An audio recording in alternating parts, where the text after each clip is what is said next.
ഓക്കേടാ. അപ്പൊ നമ്മളുടെ അടുത്ത standard IFRS 15 revenue from contract with customers. ഈ ഒരു സ്റ്റാൻഡേർഡ് ഞാൻ പകുതി ഇന്നെടുക്കും. പകുതി നമ്മൾ FS ഒക്കെ പ്രിപ്പയർ ചെയ്യാൻ പഠിച്ചതിന് ശേഷമായിരിക്കും എടുക്കുക. ഓക്കെ. FS പ്രിപ്പയർ ചെയ്യുന്നവരെ എത്ര വേണോ അതുവരെ എടുക്കും. ബാക്കി നമ്മൾ എന്ത് ചെയ്യും? FS പ്രിപ്പയർ ചെയ്യുന്നത് പഠിച്ചതിന് ശേഷം നമ്മൾ എടുക്കും. പിന്നെ IFRS 15 എന്ന് പറയുന്ന സ്റ്റാൻഡേർഡ് നമ്മൾക്ക് AA വേണം, SBRൽ വേണം. ഇനിയിപ്പോൾ നിങ്ങളൊരു ജോബ് ഇന്റർവ്യൂ പോകുന്നുണ്ടെങ്കിൽ അവിടെ വേണം. So IFRS 15 is something that should be they with you till the end. Okay. അപ്പോൾ തുടങ്ങാം. IFRS 15 ബേസിക്കലി റവന്യൂ ആണ്. ഒരു കമ്പനിയുടെ ഏർണിങ്സ് എങ്ങനെയൊക്കെ വരും, അത് എങ്ങനെ റെക്കോർഡ് ചെയ്യണം, എന്തൊക്കെയാണ് അതിന്റെ കണ്ടീഷൻസ് എന്ന് പറയുന്ന സ്റ്റാൻഡേർഡ് ആണ് IFRS 15. ഡെഫിനേഷൻ പറയുകയാണെങ്കിൽ it is the income arising in the course of N entities ordinary activities. നമ്മളിപ്പോൾ ഒരു ഇലക്ട്രോണിക് ഷോപ്പ് എടുത്തു, നമ്മൾ ഇലക്ട്രോണിക്സ് വിൽക്കുന്നു, പൈസ വാങ്ങുന്നു അല്ലേ? ഒരു ക്ലോത്ത് ഷോപ്പ് എടുത്തു, ക്ലോത്ത് വിൽക്കുന്നു, പൈസ വാങ്ങുന്നു. അപ്പം നമ്മളുടെ ഓർഡിനറി ആക്ടിവിറ്റീസിന് എന്തൊക്കെ എമൗണ്ട് ഇൻകം നമ്മൾ റേസ് ചെയ്യുന്നുണ്ടോ അതിനാണ് റവന്യൂ എന്ന് പറയുന്നത്. ഓക്കെ. അപ്പൊ റവന്യൂ എന്ന് പറയുന്നത് ശരിക്കും ഒരു കോൺട്രാക്റ്റ് ആണ് ബിറ്റ്വീൻ ടു പാർട്ടീസ് അല്ലേ? അതിൽ ഓണർ എന്ത് ചെയ്യും? പൈസ അല്ലെങ്കിൽ ഇൻ കൈൻഡ് ഓണർക്ക് കിട്ടും.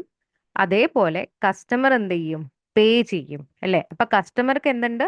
ഓബ്ലിഗേഷൻ ഉണ്ട് ടു പേ. അതേപോലെ ഓണർക്ക് എന്തുണ്ട്?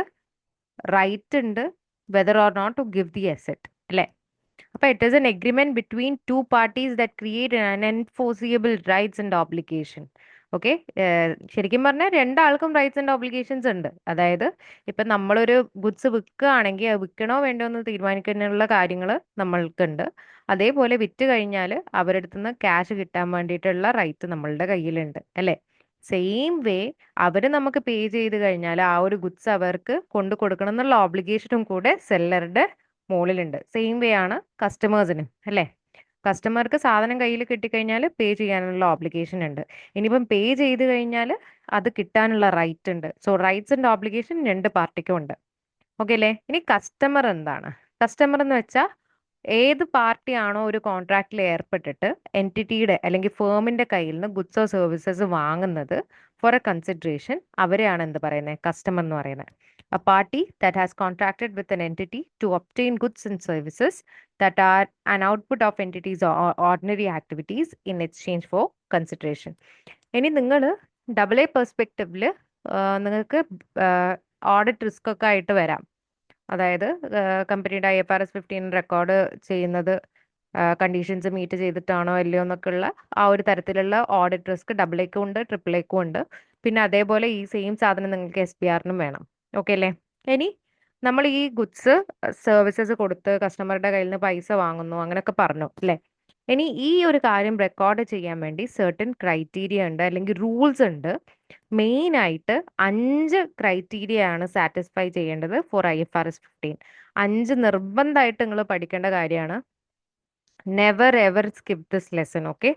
ഇപ്പൊ criteria number 1, identify the contract with customer. നമ്മൾ കസ്റ്റമറുമായിട്ട് എന്ത് കോൺട്രാക്റ്റിലാണ് ഏർപ്പെട്ടെന്നുള്ളത് നമ്മൾ ഐഡന്റിഫൈ ചെയ്യുക. രണ്ടാമത്തത് ആ കസ്റ്റമറുമായിട്ടുള്ള പെർഫോമൻസ് ഓബ്ലിഗേഷൻ എന്താണെന്നുള്ളത് മനസ്സിലാക്കി വെക്കുക. ഇപ്പൊ രണ്ടാമത്തത് identify performance obligation. Performance obligation as in നമ്മൾ എന്താണ് കൊടുക്കേണ്ടത്, കസ്റ്റമർ എന്താണ് നമുക്ക് തരുന്നത്, അതൊക്കെ. മൂന്നാമത്തത് ട്രാൻസാക്ഷൻ പ്രൈസ്. ഇനി നമ്മൾ ചെയ്യുന്ന പെർഫോമൻസ് ഓബ്ലിഗേഷന്റെ മുകളിൽ നമ്മൾ ഇടുന്ന പ്രൈസ് എത്രയാണ്, അതായത് സെല്ലിംഗ് പ്രൈസും കാര്യങ്ങളൊക്കെ എന്താണ്. ഇനി ചില കേസിൽ ഫോർത്ത് വണ് കുറച്ചുകൂടെ ഒരു ഡീറ്റെയിൽഡ് ഡിസ്ക്രിപ്ഷൻ പറയുവാണെങ്കിൽ നമ്മൾക്ക് ഈ ഓഫേഴ്സ് കാര്യങ്ങളൊക്കെ ഉണ്ടാവും അല്ലേ? അപ്പോൾ ഓഫേഴ്സും കാര്യങ്ങളൊക്കെ വരുമ്പോൾ നമ്മൾ നോർമൽ പ്രൈസിൽ നിന്ന് ഡിസ്റ്റിങ്ക്റ്റ് ആയിട്ടായിരിക്കും സാധനങ്ങൾ വിൽക്കുക. പക്ഷേ in business perspective nothing comes for free, everything has a price. Accounting പെർസ്പെക്റ്റീവിൽ പ്യോർലി അങ്ങനെയാണ്. എന്ത് ബിസിനസ് നിങ്ങൾക്ക് എന്ത് ഫ്രീ ആയിട്ട് തന്നാലും അതിൻ്റെ ബാക്കിൽ ഒരു അക്കൗണ്ടിങ് പ്രൊസീജിയർ ഉണ്ടാവും. അതായത് എല്ലാത്തിനും പൈസ ഉണ്ട് എന്നർത്ഥം. ഓക്കെ. അപ്പൊ ഈ ട്രാൻസാക്ഷൻ പ്രൈസ് നമ്മൾ സെറ്റ് ചെയ്ത് വെച്ചിരിക്കുന്നതിൽ നിന്ന് ഡിഫറെൻ്റ് ആയിട്ടാണ് നമ്മൾ സാധനങ്ങൾ വിൽക്കുന്നുണ്ടെങ്കിൽ ഈ ട്രാൻസാക്ഷൻ പ്രൈസ് എന്ത് ചെയ്യേണ്ടി വരും? നമ്മൾ ആ വിൽക്കുന്ന പൈസയിലേക്ക് അലോക്കേറ്റ് ചെയ്യേണ്ടി വരും. അതാണ് fourth step, allocate the transaction price to performance obligation. അഞ്ചാമത്തെ സ്റ്റെപ്പ്, പെർഫോമൻസ് ഓബ്ലിഗേഷൻ മീറ്റ് ചെയ്ത് കഴിഞ്ഞാൽ നമുക്ക് എന്ത് ചെയ്യാം? റവന്യൂ റെക്കോർഡ് ചെയ്യാം. ഓക്കെ അല്ലേ? ഇപ്പൊ എക്സാമ്പിൾ പറയുവാണെങ്കിൽ ഈ ഒരു എക്സാമ്പിൾ നോക്കാം. ABC ലിമിറ്റഡ് എന്ത് ചെയ്തു? കസ്റ്റമർക്ക് ഗുഡ്സ് സെല് ചെയ്തു. അപ്പൊ ഈ ഗുഡ്സ് സെല് ചെയ്യുന്നതിനാണ് കോൺട്രാക്ട് എന്ന് പറയുന്നത്. അപ്പൊ കോൺട്രാക്ടിന്റെ ഐഡന്റിഫൈ ചെയ്യുകയാണെങ്കിൽ ഇങ്ങനെയാണ്: ഒരു കാർ 2000 കൊടുക്കുന്നുണ്ട്, അതേപോലെ ആ കാറിന് ഫ്രീ ആയിട്ട് സർവീസ് ഉണ്ട് ഫോർ 2 years. ഓക്കെ, അപ്പോൾ ടോട്ടൽ 2000 ആണ് കാർ വെക്കുന്നത്. ഇതിനെയാണ് നമ്മൾ എന്ത് പറയുന്നത്? സെല്ലിംഗ്, അതായത് ആ ടൈമുള്ള ഓഫർ പ്രൈസ് ആണ് ഇത്, അല്ലേ? പക്ഷെ ഇതിന്റെ ബാക്കിലുള്ള ഒരു ഒറിജിനൽ പ്രൈസ് ഉണ്ടാവും. അതിനെയാണ് നമ്മൾ സ്റ്റാൻഡേർഡ് പ്രൈസ് എന്ന് പറയുന്നത്, അല്ലെങ്കിൽ സ്റ്റാൻഡ് അലോൺ പ്രൈസ് എന്ന് പറയുന്നത്. അപ്പൊ എന്താണ് സ്റ്റാൻഡ് അലോൺ പ്രൈസ്? ശരിക്കും കാറിന് 1800 ഉള്ളൂ, അതേപോലെ സർവീസിന് 400 ആണ്. ഓക്കെ, സോ ടുഗെദർ നമ്മൾ ഇത് വിൽക്കുന്നത് 2200 വിൽക്കുന്നത്. അപ്പൊ ഇതെങ്ങനെ റെക്കോർഡ് ചെയ്യുന്നൊക്കെയാണ് ക്വസ്റ്റ്യൻ. അത് നമ്മൾ ക്വസ്റ്റ്യൻ പ്രാക്ടീസിൽ ചെയ്യും. അപ്പൊ ഇത്ര അറിഞ്ഞാൽ മതി. ചില സമയത്ത് ബിസിനസ് അവരുടെ പ്രൈസ് കുറച്ചിട്ടായിരിക്കും, ഓഫർ ഡിസ്കൗണ്ട് ഒക്കെ പറഞ്ഞിട്ട് കുറച്ചിട്ടായിരിക്കും കൊടുക്കുക, അല്ലെങ്കിൽ കോംബോ ഓഫർ എന്നൊക്കെ പറഞ്ഞിട്ട് കൊടുക്കും. അപ്പൊ അതിന്റെ ബാക്കിൽ ഒരു ഒറിജിനൽ പ്രൈസ് ഉണ്ടാവും. അതിനാണ് സ്റ്റാൻഡ് അലോൺ പ്രൈസ് എന്ന് പറയുന്നത്. ഓക്കെ അല്ലേ? ഇനി വളരെ കോമൺ ആയിട്ടുള്ള IFRS 15 ട്രാൻസാക്ഷൻസിനെ പറ്റിയിട്ടാണ് പറയാൻ പോകുന്നത്. അതിൽ first one, consignment arrangement. What is A consignment arrangement? Consignment കൊണ്ട് ഇത്രേ ഉദ്ദേശിക്കുന്നുള്ളൂ: മിഡിൽ മെന്നിനെ കൊണ്ട് സാധനങ്ങൾ നമ്മൾ വിൽക്കുമ്പോഴാണ് അവിടെ കൺസൈൻമെന്റ് അറേഞ്ച്മെന്റ് വരാം. ഓക്കെ, അപ്പൊ കൺസൈൻമെന്റ് അറേഞ്ച്മെന്റിൽ മെയിൻ ആയിട്ട് 3 പാർട്ടീസ് ഉണ്ട്. അതിൽ ഫസ്റ്റ് പാർട്ടി, അതായത് ഒറിജിനൽ പാർട്ടി, ഒറിജിനൽ മാനുഫാക്ചററിനെ നമ്മൾ പ്രിൻസിപ്പൽ എന്നാ പറയാ.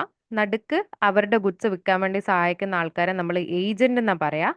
അൾട്ടിമേറ്റ് ആയിട്ട് ഗുഡ്സ് വാങ്ങുന്ന ആളെ നമ്മൾ കസ്റ്റമേഴ്സ് എന്നാ പറയാം. ഓക്കെ അല്ലേ? അപ്പൊ പ്രിൻസിപ്പലിന്റെ ഇവിടെ ഒരു എക്സാമ്പിൾ എടുക്കുവാണെങ്കിൽ നിസാൻ മോട്ടോഴ്സ്, അല്ലെ? അപ്പൊ നിസാൻ എന്ത് ചെയ്തു? കാറൊക്കെ മാനുഫാക്ചർ ചെയ്തു. പക്ഷെ നിസാൻ എന്ത് ചെയ്യത്തില്ല? ഡയറക്ട്ലി കസ്റ്റമറിന് സാധനം വിൽക്കത്തില്ല. പകരം എന്ത് ചെയ്യും? നിസാന് കുറച്ച് ഏജൻസിനെ ഒപ്പിക്കും, അല്ലെ? അപ്പൊ നിസാന്റെ ഓൺ ബിഹാഫ് ഏജൻസ് ആണ് എന്ത് ചെയ്യുക? ഗുഡ്സ് സെല് ചെയ്യുക. അപ്പൊ ഈ പ്രിൻസിപ്പൽ, അതായത് നിസാന്റെ മാനുഫാക്ചറേഴ്സ് ഏജൻസിന് കാറ് കൊടുക്കുന്ന സമയത്ത് അവിടെ സെയിൽ നടക്കുന്നില്ല, നോ സെയിലാണ്. ഓക്കെ അല്ലേ? പക്ഷേ if the agent manages to sell those assets, അല്ലെങ്കിൽ sell those cars to an ultimate customer, അവിടെയാണ് എന്ത് സംഭവിക്കുന്നത്? സെയിൽ നടക്കുന്നത്. ഓക്കെ, ഇനി ഇവിടെ ഒരു അണ്ടർസ്റ്റാൻഡ് ചെയ്യേണ്ട ഒരു കോൺസെപ്റ്റ് എന്താന്ന് വെച്ചാൽ, മനസ്സിലാക്കേണ്ട ഒരു കോൺസെപ്റ്റ് എന്താ വെച്ചാൽ, പ്രിൻസിപ്പൽ ടു ഏജന്റ് സെയിൽ നടക്കുന്നില്ല, സെയിൽ റെക്കോർഡ് ചെയ്യരുത്. ഓക്കെ അല്ലേ? ബിക്കോസ് എന്താണ്? ഓണർഷിപ്പ് ട്രാൻസ്ഫർ ആയിട്ടില്ല. ഏജന്റ് ടു കസ്റ്റമർ സെയിൽ നടക്കുന്നുണ്ട്, അതായത് എന്താണോ ആ കസ്റ്റമർക്ക് വേണ്ടത് അത് കൊടുത്തു കഴിഞ്ഞാൽ അതവിടെ സെയിലായി. പക്ഷേ ഏജന്റിന് സെയിൽ വാല്യൂ റെക്കോർഡ് ചെയ്യാൻ പറ്റത്തില്ല, കാരണം അത് പ്രിൻസിപ്പളുടെ ആണ്. ഏജന്റ് റെക്കോർഡ് ചെയ്യുക കമ്മീഷനാണ്. കാരണം എന്താ? ഏജന്റിനല്ല സെല്ലിംഗ് പ്രൈസ് കിട്ടുക, ഏജന്റിന് അതിന്റെ ഒരു ഫ്രാക്ഷൻ ഓഫ് എഗ്രീഡ് പെർസെൻറ്റേജ് ആയിരിക്കും കിട്ടുക. അതിനാണ് കമ്മീഷൻ എന്ന് പറയുന്നത്. ഓക്കെ അല്ലേ? അപ്പൊ ആ ടൈം ഏജന്റ് റെക്കോർഡ് ചെയ്യുന്നത് കമ്മീഷനും പ്രിൻസിപ്പൽ റെക്കോർഡ് ചെയ്യുന്നത് സെയിൽ എമൗണ്ടും ആയിരിക്കും. ഓക്കെ അല്ലേ? അപ്പം ഏജന്റ് കസ്റ്റമർക്ക് കൊടുത്തിട്ടുണ്ടെങ്കിലാണ്, ഗുഡ്സ് വിറ്റിട്ടുണ്ടെങ്കിലാണ് കൺട്രോൾ ട്രാൻസ്ഫർ ആകത്തുള്ളൂ. എന്നാൽ മാത്രമാണ് സെയിൽ റെക്കോർഡ് ചെയ്യാൻ പറ്റത്തുള്ളൂ. പ്രിൻസിപ്പൽ ഏജന്റിന് ഗുഡ്സ് പാസ് ചെയ്യുന്ന സമയത്ത് കൺട്രോൾ ഒന്നും ട്രാൻസ്ഫർ ആവുന്നില്ല, ജസ്റ്റ് ഗുഡ്സ് കൊടുക്കുന്നുള്ളൂ. ഓക്കെ, അതുകൊണ്ട് നമുക്ക് സെയിൽ ആ ടൈം റെക്കോർഡ് ചെയ്യാൻ പറ്റത്തില്ല. ഓക്കെ അല്ലേ? ഇനി രണ്ടാമത്തെ എക്സാമ്പിൾ എന്നാണ് കാർ ഡീലേഴ്സ് ആൻഡ് മാനുഫാക്ചറേഴ്സ്, അതായത് ഫ്രാഞ്ചൈസിങ് സിസ്റ്റംസ് ബേസിക്കലി. ഇനി രണ്ടാമത്തത് ഫാക്ടറിങ് അറേഞ്ച്മെന്റ്സ്. ഇത് നിങ്ങൾ FM പഠിച്ചിട്ടുണ്ടാവും. ഇനി FM പഠിക്കാത്ത കുട്ടികൾ ജസ്റ്റ് ശ്രദ്ധിക്കുക. ഇതൊരു അറേഞ്ച്മെന്റ് ആണ് വേറെൻ നമ്മളുടെ കമ്പനിക്ക് എന്തുണ്ടാവും? ട്രേഡ് റിസീവബിൾസ് കിട്ടാനുണ്ടാവും, അല്ലെ? ട്രേഡ് റിസീവബിൾസ് എന്ന് വെച്ചാൽ ഒന്നും പഠിക്കാത്ത കുട്ടികളോടാണ് നമ്മൾ ഡെറ്റേഴ്സിനെയാണ് TR എന്ന് പറയുന്നത്, ട്രേഡ് റിസീവബിൾസ് എന്ന് പറയുന്നത്. ഓക്കെ, അപ്പൊ ഡെറ്റേഴ്സിനെ നമ്മൾ പുറത്ത് വിൽക്കുന്നതിനാണ് എന്ത് പറയുന്നത്? ഫാക്ടറിങ് അറേഞ്ച്മെന്റ്സ് എന്ന് പറയുന്നത്. ഓക്കെ അല്ലേ? അപ്പം നമ്മൾ എന്താ ചെയ്യുന്നത്? നമ്മളെ ഡെറ്റേഴ്സിനെ നമ്മൾ ഡയറക്റ്റ്ലി എമൗണ്ട് കളക്ട് ചെയ്യുന്നതിന് പകരം ആ ഒരു റൈറ്റ് നമ്മൾ വേറൊരു കമ്പനിക്ക് കൊടുക്കും. ഓക്കെ, അപ്പൊ അതിനാണ് ഫാക്ടറിങ് അറേഞ്ച്മെന്റ്സ് എന്ന് പറയുന്നത്. ഓക്കെ അല്ലേ? അപ്പൊ റിസീവബിൾസ് നമ്മളുടെ കയ്യിൽ സപ്പോസ് ഒരു $10,000 3 months കൊണ്ട് കിട്ടാനുണ്ടായിരുന്നു. പക്ഷെ നമുക്ക് വേഗം പൈസ വേണം, ഒരു ഏർജൻസി ഉണ്ടായി. അപ്പൊ അതുകൊണ്ട് നമ്മൾ എന്ത് ചെയ്തു? വേറൊരു ഫാക്ടർക്ക്, അതായത് വേറൊരാൾക്ക് നമ്മൾ ആ റിസീവേഴ്സ് മൊത്തത്തിൽ വിറ്റു. അപ്പൊ ഇനിയിപ്പം നമുക്ക് പകരം അവരായിരിക്കും സാധനങ്ങൾ, ക്യാഷ് കളക്ട് ചെയ്യുക. ഓക്കെ, നമുക്ക് ഏർജന്റ് ആയതുകൊണ്ടാണ് നമ്മൾ അങ്ങനെ ചെയ്തത്. അപ്പോൾ ഏർജന്റ് ആയിട്ട് നമ്മൾ അത് സെല്ല് ചെയ്യുന്ന സമയത്ത് എപ്പോഴും നമുക്ക് ഇവരൊരു അഡ്വാൻസ് തരും. ആ അഡ്വാൻസ് ലെറ്റ്സ് സേ 8300. എന്നിട്ട് എന്ത് ചെയ്യും? ആ ഫാക്ടർ കമ്പനിക്ക് അഡ്വാൻസ് കൊടുക്കും. ഇനി this doesn't come for free, it has some charges. Okay, so അതിന് മുന്നേ നമുക്ക് അണ്ടർസ്റ്റാൻഡ് ചെയ്യേണ്ട ഒരു കേസ് എന്ന് വെച്ചാൽ ഫാക്ടറിങ്ങിനെ നമ്മൾ രണ്ടായിട്ട് തിരിക്കും, റീകോഴ്സ് ഫാക്ടറിങ്ങും നോൺ റീകോഴ്സ് ഫാക്ടറിങ്ങും. എന്തൊക്കെയാണ് റീകോഴ്സും നോൺ റീകോഴ്സും? FM പഠിച്ച കുട്ടികൾക്ക് ഓൾറെഡി അറിയാം. ഇനി റീകോഴ്സ് ഫാക്ടറിങ് എന്താണ്?